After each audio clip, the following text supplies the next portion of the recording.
Famille, il faut vraiment saluer le courage. Il faut saluer l'engagement des fils de l'AES, en l'occurrence, le président Courage Ibrahim Traoré, le général d'armée Assimi Goïta et le général d'armée Abdourahmane Tiani. Frères et sœurs, ces 10 fils-là ont pris beaucoup de risques. Est-ce que vous savez que les hélicoptères de combat, quand les terroristes attaquent comme ça, dans le passé, sur les autres régimes, Bazoum, Ibeka et Rock, il fallait des autorisations, il fallait des réunions, simplement pour aller attaquer, pour aller briser le tour des terroristes. Est-ce que vous le savez? Écoutez cette vidéo du général d'armée Assimi Goïta et puis on vous revient.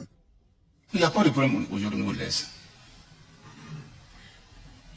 Les règles protocolaires, visioconférence, sommet, non, c'est des tic au tac. On veut que c'est des tic au tac. Ça va pas au Burkina, ils ont plein d'hélicoptères, des mises en défense. Ils l'appellent seulement ça à la seconde.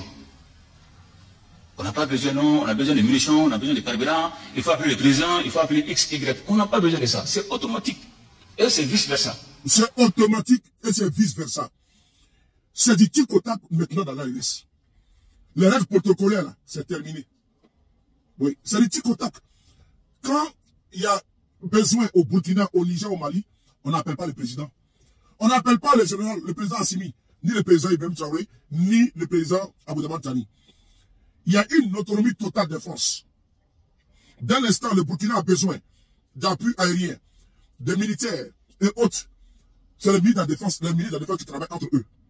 Entre eux.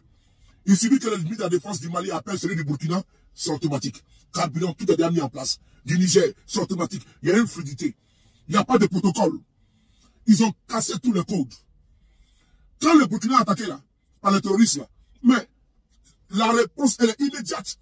Voilà pourquoi dernièrement, quand le président Courage Ibrahim Traoré s'est rendu aux États-Unis, vous avez vu les sorties des terroristes, les attaques par-ci par-là. Parce qu'il voulait briser l'aura du capitaine Courage Ibrahim Traoré, l'aura mondiale. Parce qu'il est plébiscité à Dubaï dans le monde entier. Les présidents de l'AES sont applaudis.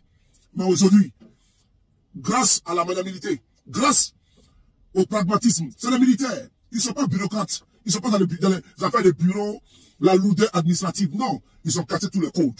Ce qui fait aujourd'hui qu'il y a une régression significative du terrorisme au sein de l'AES. Il faut applaudir ça.